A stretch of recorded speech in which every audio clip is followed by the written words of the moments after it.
Chapter 1. The Stillness Before the Storm. The low hum of the generators was the constant heartbeat of Global Events Incorporated, a symphony of power fueling dreams turned into reality. In the warehouse, crates of equipment shimmered under the fluorescent lights, awaiting their call to stages around the globe. Mark, the seasoned sound veteran with his worn headphones, adjusted an equalizer, his face etched with years of shows and late nights. Beside him, Sarah, the rookie lighting technician, studied a complex diagram, her eyes sparkling with a mix of enthusiasm and trepidation. Today, Global Events was gearing up for a major corporate event, the unveiling of a new electric car. The venue, a sleek convention center, thrummed with the anticipated energy of hundreds of guests. The team was under pressure, but the atmosphere was one of camaraderie, a shared sense of purpose. "Mark, I need you on the main stage," Alex's voice, the project manager, echoed across the warehouse. "The CEO's doing a sound check and wants your feedback." Mark nodded, grabbing his headphones and following Alex. Sarah watched, admiring Mark's calm under pressure. She, on the other hand, felt a nervous flutter in her stomach, knowing her first big lighting setup was about to begin. While Mark fine-tuned the sound levels on the main stage, Sarah headed to the lighting control room. The panel before her was a sea of buttons and lights, a labyrinth she needed to master. She took a deep breath, remembering her mentor's words. "Light is the soul of the event. It can transform an ordinary stage into a magical world." The day's subplot began to unfold as Kevin, the video technician, noticed a strange glitch with one of the LED panels. The image was distorted as if it were flickering. He frowned, knowing a faulty panel could ruin the event's visual presentation. "Something's not right here," he muttered, checking cables and connections. "I need to find out what's causing this." Meanwhile, on the main stage, Mark was finishing the sound adjustments. The CEO, a man in an impeccable suit, smiled in satisfaction. "Excellent work, Mark. The sound is perfect." Mark nodded, feeling a momentary sense of relief. He knew the day was far from over. At any moment, a new issue could arise, demanding his attention. Sarah, in the lighting control room, began testing the various lighting effects. She wanted to create a dynamic atmosphere that would complement the electric car's presentation. Suddenly, a sharp crackle echoed, followed by a brief blackout. "What was that?" she exclaimed, her heart racing. The emergency lights flickered on, revealing Sarah's tense face. She knew something was seriously wrong. The tension in the air was palpable. Every team member felt the pressure to deliver a flawless event. The electric car launch was a significant milestone for the company, and any failure could have disastrous consequences. Alex, the project manager, paced around the venue, checking every detail. He was a master at keeping his cool under pressure, but even he felt the growing anxiety. He knew he needed to keep the team focused and motivated despite the challenges. "Guys, let's stay calm," he said, his voice firm and reassuring. "We've overcome bigger obstacles. We'll solve this together." Alex's words had a calming effect on the team. They knew they could count on him to lead them through the crisis. Meanwhile, Kevin continued to investigate the LED panel issue. He disassembled the panel, carefully checking each component. He knew the problem could be anywhere, from a loose cable to a faulty chip. After hours of meticulous work, Kevin finally found the source of the problem. A small capacitor had blown, causing the image distortion. He replaced the capacitor and reassembled the panel. The image returned to crisp clarity. Kevin sighed in relief. He had averted a disaster, but he knew the day was not over. At any moment, a new problem could arise, demanding his attention. The evening approached, and the global events team continued to work diligently. They knew the electric car launch would be a success, despite the challenges. They were professionals, and they were determined to deliver a flawless event. The air was thick with the scent of ozone and the quiet determination of a team ready to prove their worth. Each flickering light, each adjusted wire, was a testament to their dedication. As the final adjustments were being made, a sense of anticipation filled the air. The team had faced challenges, but they had overcome them together. They were ready to deliver an unforgettable event. Little did they know, the real test was yet to come. A silent threat lurked in the shadows, waiting to unleash chaos. Chapter 2: Shadows in the Grid. The hum of the generators, once a comforting background noise, now seemed to pulse with an undercurrent of unease. With the CEO's sound check deemed a success, Mark moved to the back of the stage, his eyes scanning the intricate web of cables and connections. He'd learned over the years that complacency was the enemy. A single loose wire could bring down the entire system. "Everything looks solid here," he muttered to himself, but a nagging feeling lingered. He glanced over at Sarah, who was still wrestling with the lighting console, her brow furrowed in concentration.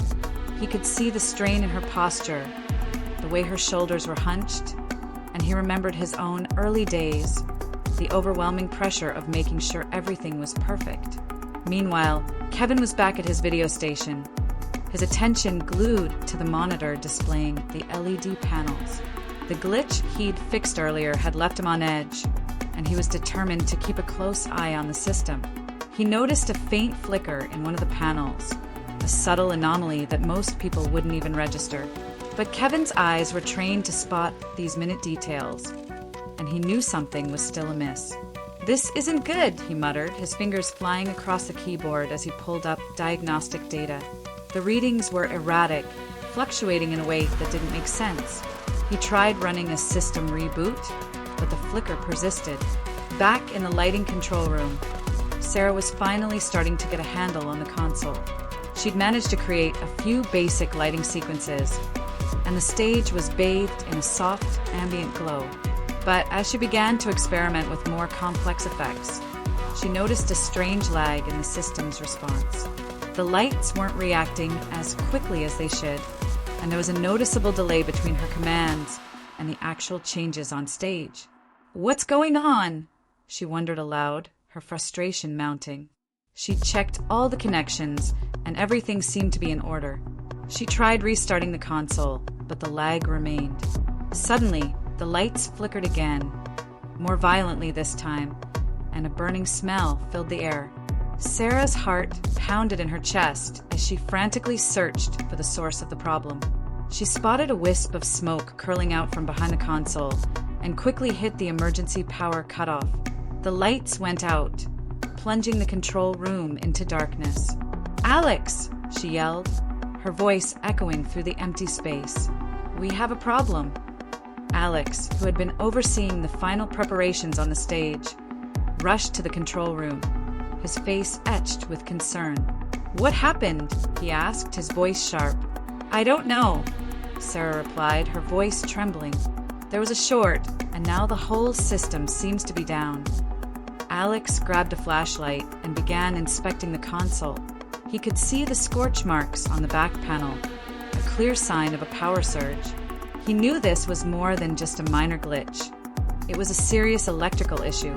"We need to get this fixed, and fast," he said, his voice grim. "The event starts in a few hours, and we can't afford to have the lights out." He turned to Sarah, his eyes filled with a mixture of concern and determination. "I need you to stay here and try to get the system back online. I'll go find Mark and Kevin. They might have some ideas." Sarah nodded, her mind racing with a mix of fear and adrenaline. She knew this was her chance to prove herself, to show that she could handle the pressure.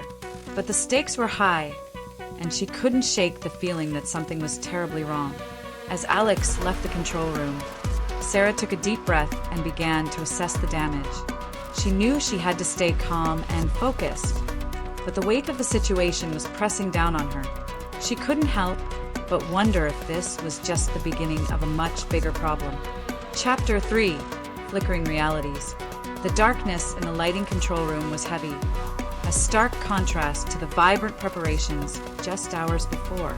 Sarah's flashlight beam danced across the scorched panel, a physical manifestation of the trouble brewing. She felt a knot of anxiety tightening in her stomach. This wasn't just a simple short. It felt like a symptom of something larger, something unseen. "Okay, Sarah, focus," she whispered, taking a deep breath. "Start with the basics." She began methodically checking each circuit breaker, each connection, searching for the telltale signs of damage.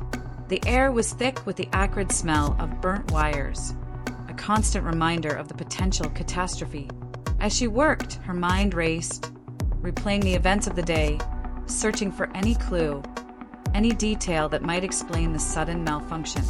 Meanwhile, Alex had found Mark and Kevin huddled over a monitor in the video control room.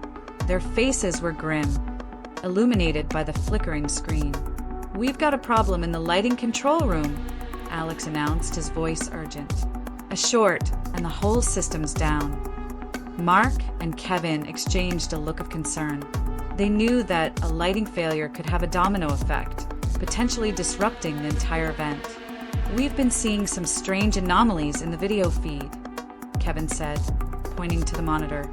"Flickering, distortions. It's like the whole system is under stress." "Could it be related to the lighting issue?" Alex asked. "It's possible," Mark replied, his brow furrowed. "We're all running on the same power grid.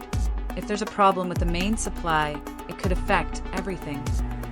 They decided to split up, Mark heading to the lighting control room to assist Sarah, while Alex and Kevin focused on the video system, trying to isolate the source of the anomalies. When Mark entered the darkened control room, he found Sarah hunched over the console, her face illuminated by the dim glow of her flashlight. "Hey," he said softly, "how's it going?" Sarah looked up, her eyes filled with a mix of relief and frustration. "Not good," she replied, gesturing to the scorched panel. "I can't find the source of the short, and I'm getting some really weird readings." Mark nodded, understanding the frustration. He'd been there himself, countless times, wrestling with complex systems under immense pressure.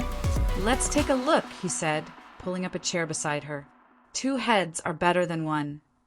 Together, they meticulously examined the console, tracing wires, testing circuits, searching for any sign of damage. They worked in silence, their focus absolute, the only sound the soft hum of the emergency generators. Hours passed, and the tension in the room grew thicker. They were making progress, slowly but surely, but the clock was ticking, and the event was drawing closer. Back in the video control room, Alex and Kevin were making their own discoveries. They had managed to isolate the source of the video anomalies to a faulty power distribution unit. It was overheating, sending erratic signals to the LED panels. "This could be the root of the problem," Kevin said, his voice tense. "If this unit is failing, it could be overloading the entire system."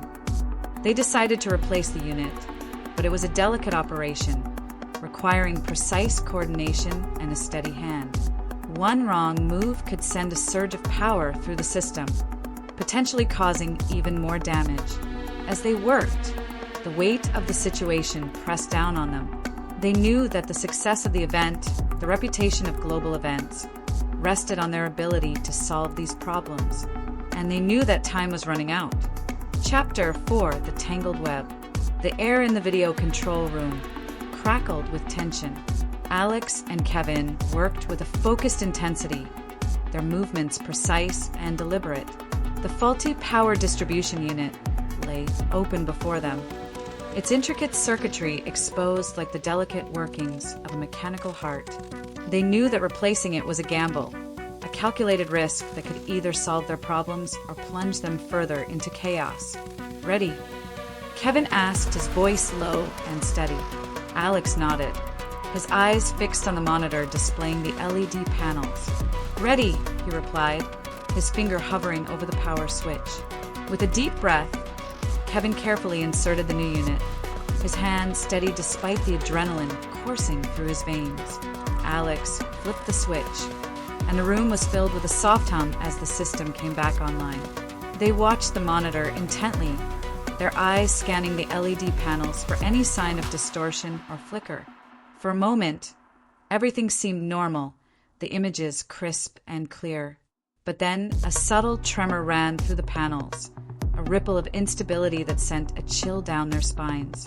"It's still not right," Kevin said, his voice tight, the signals fluctuating.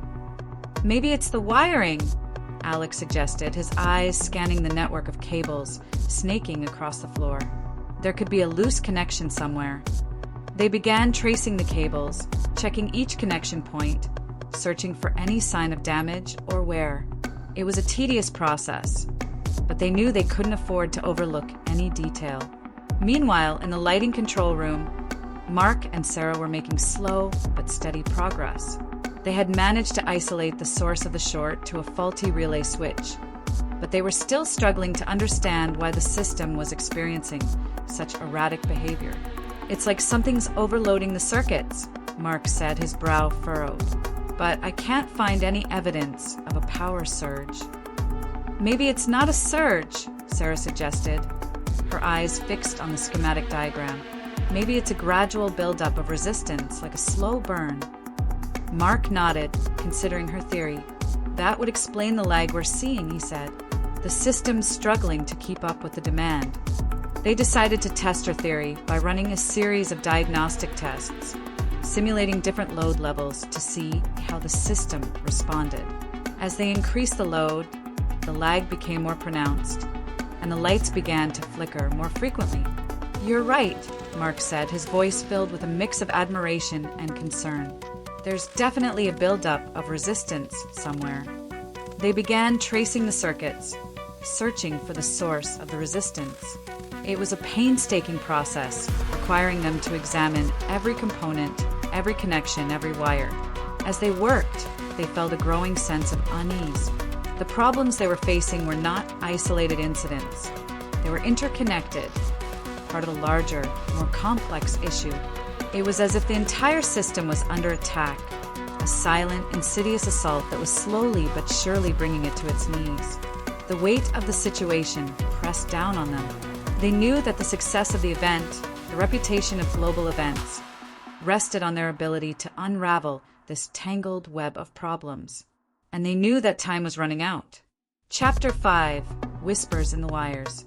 The clock on the wall of the lighting control room ticked relentlessly, each second a hammer blow against Sarah's frayed nerves. Mark's steady presence was a comfort, but even his calm demeanor couldn't fully mask the growing urgency of their situation. The diagnostic tests had confirmed Sarah's theory. A gradual buildup of resistance was causing the system to overload.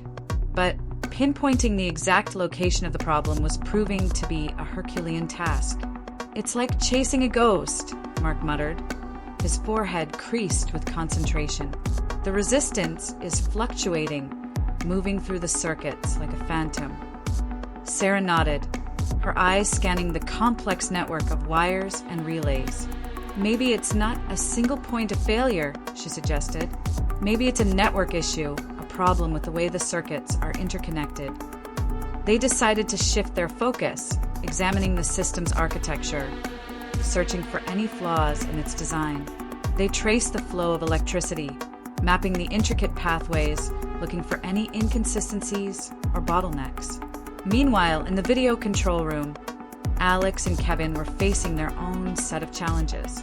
The replacement of the power distribution unit had stabilized the LED panels, but the faint flicker persisted, a subtle but persistent reminder of the underlying problem.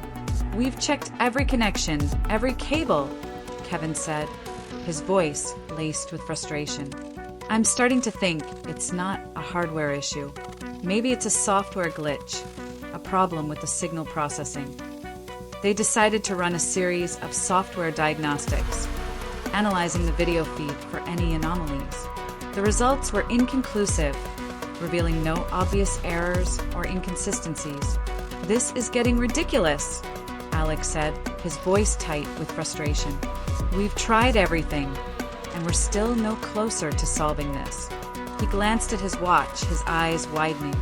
"The event starts in less than an hour," he said, his voice laced with urgency. "We need to figure this out, and fast." Back in the lighting control room, Mark and Sarah were making a breakthrough.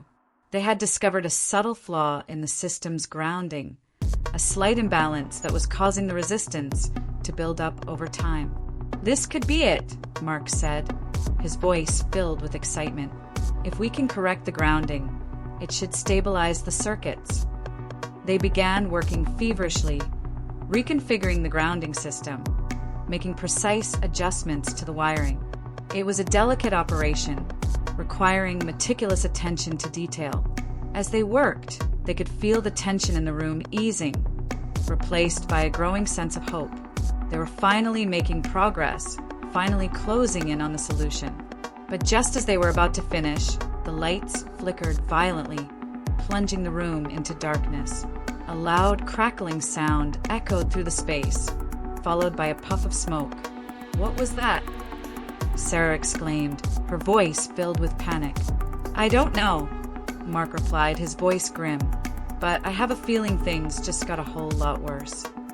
The emergency lights flickered on, revealing the scorched remains of a relay switch. The air was thick with the smell of burnt wires, a stark reminder of the fragile nature of their progress. "We're running out of time," Mark said, his voice laced with urgency. "We need to find another way, and we need to find it now." Chapter 6: The Unraveling. The acrid scent of burnt insulation hung heavy in the air, a stark reminder of the fragile state of the lighting system. Sarah stared at the charred remains of the relay switch, her mind reeling.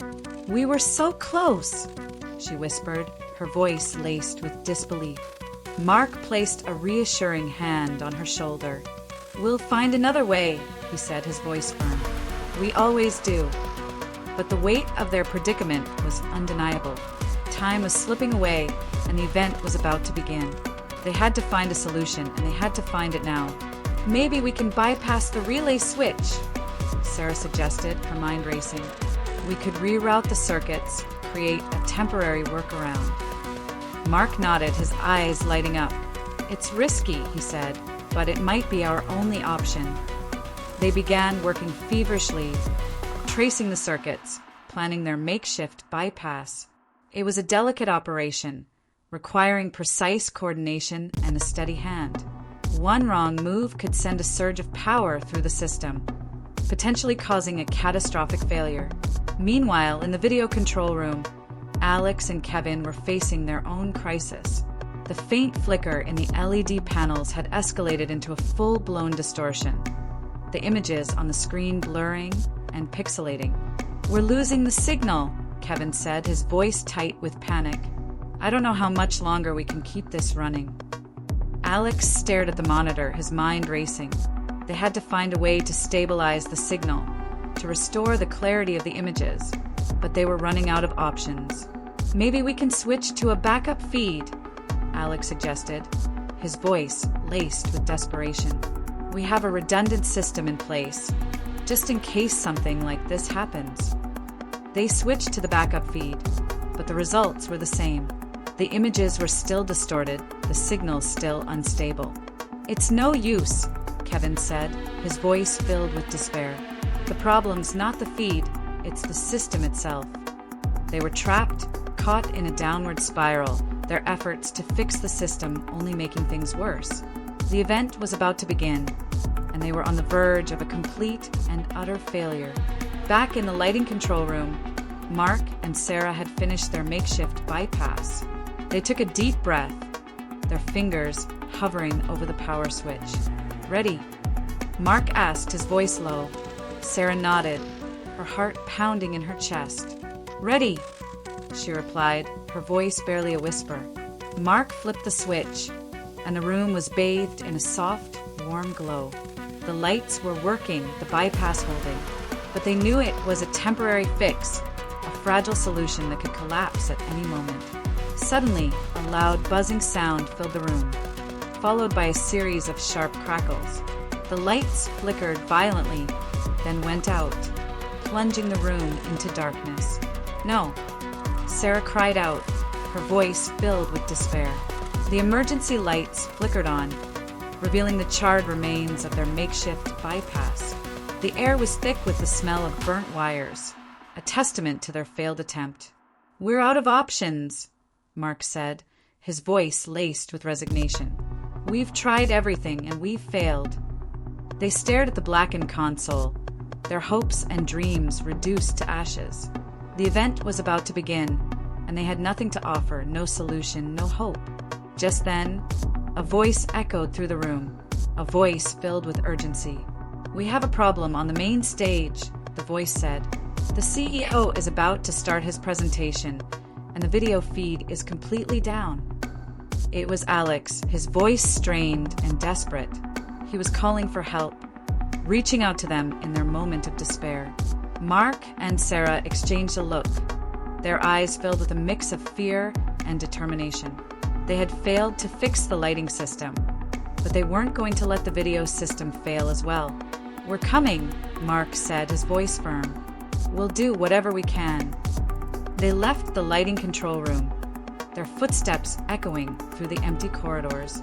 They were heading into the unknown, into the heart of the chaos, ready to face whatever challenges awaited them. Chapter 7: The Desperate Gambit. The main stage was a hive of controlled chaos. Technicians scrambled, their faces illuminated by the frantic glow of emergency lights, while the CEO, a model of forced composure, paced behind the podium. Alex, his face etched with worry, met Mark and Sarah as they rushed onto the stage. "The video feed is completely dead," he said, his voice strained. "The CEO is about to start his presentation, and we have nothing." Mark surveyed the scene, his mind racing. He knew they were facing a critical failure, a potential disaster that could tarnish the reputation of global events. But he also knew that they couldn't give up, not yet. "We need to find a workaround," he said, his voice firm. "There has to be a way to get the video back online." Sarah, her eyes scanning the stage, noticed a series of backup monitors positioned along the sides. "What about those monitors?" she asked, pointing to the screens. "Can we use them to display the video feed?" Alex's eyes lit up. "It's worth a shot," he said, "but we'll need to reroute the signal, and we'll need to do it fast." They began working feverishly, tracing the video cables, planning their makeshift rerouting. It was a complex operation, requiring them to bypass the main video system and connect the backup monitors directly to the presentation source. Meanwhile, Kevin was battling his own demons in the video control room. He had isolated the source of the signal distortion to a faulty processing chip, but he didn't have a replacement on hand. "There has to be another way," he muttered, his fingers flying across the keyboard. He began searching for alternative signal processing pathways, looking for a way to bypass the faulty chip. As the CEO took his place at the podium, Mark and Sarah finished their rerouting. They held their breath as they switched on the backup monitors. For a moment, nothing happened. Then, a flicker of light, followed by a clear, crisp image of the presentation. "We did it!" Sarah exclaimed, her voice filled with relief. But their celebration was short-lived. The backup monitors were displaying the video feed, but the main stage screens remained blank. The CEO, unaware of the technical difficulties, began his presentation. Alex, his face flushed with panic, rushed to the side of the stage. "We need to get the video on the main screens," he said, his voice urgent. "The CEO can't continue without it." Mark and Sarah exchanged a look of desperation. They had exhausted their options, pushed their skills to the limit. They were facing an insurmountable challenge, a crisis that seemed impossible to overcome. Suddenly, Mark's eyes lit up. He had an idea, a desperate gambit, a long shot that could either save the day or plunge them into utter chaos. "There's one more thing we can try," he said, his voice filled with a mix of hope and trepidation. "But it's risky." He explained his plan to Sarah and Alex, outlining the complex series of connections and rerouting that would be required. It was a long shot, a wild card, a gamble that could either save the event or destroy it. They looked at each other, their eyes filled with a shared sense of determination. They had come too far to give up now. They were going to take the risk, to play their final card, to fight for the success of the event. With a shared nod, they began their desperate gambit, their movements precise and deliberate, their focus absolute. They were racing against time, against the odds, against the very real possibility of failure. But they were also driven by a shared sense of purpose, a determination to overcome any obstacle, to deliver an unforgettable event. Chapter 8: The Symphony of Triumph. The tension in the main stage control room was palpable. Sweat beaded on Mark's forehead as he meticulously rewired the signal path, his hands moving with a practiced precision honed over years of crisis management. Sarah, her eyes glued to the schematic diagrams, called out instructions, her voice a steady counterpoint to the frantic energy in the room. Alex, his face a mask of anxious anticipation, monitored the backup monitors, his gaze flickering between the screens and the stage. "Almost there," Mark muttered, his voice strained. "Just a few more connections." Kevin, having exhausted all conventional solutions in the video control room, had joined them, his expertise in signal processing proving invaluable. Together, they formed a cohesive unit, a team driven by a shared determination to overcome the seemingly insurmountable odds. The CEO, oblivious to the technical turmoil unfolding behind the scenes, continued his presentation, his voice resonating through the auditorium. The audience, captivated by his words, remained unaware of the impending crisis. With a final click, Mark completed the rewiring. He took a deep breath, his finger hovering over the power switch. "Here goes nothing," he said, his voice barely a whisper. He flipped the switch, and a surge of electricity pulsed through the system. The main stage screens flickered, then burst to life, displaying a crystal-clear image of the presentation. A collective sigh of relief swept through the control room. "We did it!" Sarah exclaimed, her voice filled with exhilaration. The team erupted in cheers, their voices a symphony of triumph. They had faced a daunting challenge, a series of cascading failures that threatened to derail the entire event. But they had persevered, their ingenuity and teamwork prevailing over adversity. The CEO, noticing the restored video feed, smiled broadly. "Thank you," he said, his voice filled with gratitude. "I don't know what happened, but I appreciate your efforts." Alex stepped forward, his face beaming. "It was nothing, sir," he said, his voice laced with pride. "Just a minor, technical glitch." The audience, unaware of the behind-the-scenes drama, erupted in applause, their cheers echoing through the auditorium. The event continued without a hitch, the presentation a resounding success. As the event drew to a close, the team gathered in the main stage control room, their faces flushed with the glow of accomplishment.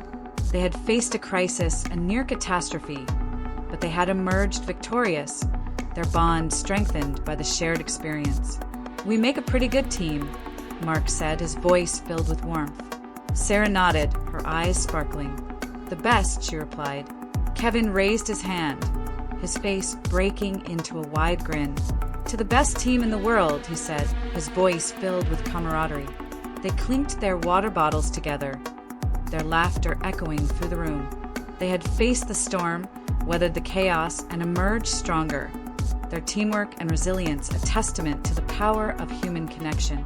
The night ended with the team going to a local diner, sharing stories of past events, laughing about the night's close call, and making plans for future events. The team had a bond that most do not have, as they had all been through a difficult night together and had come out on top.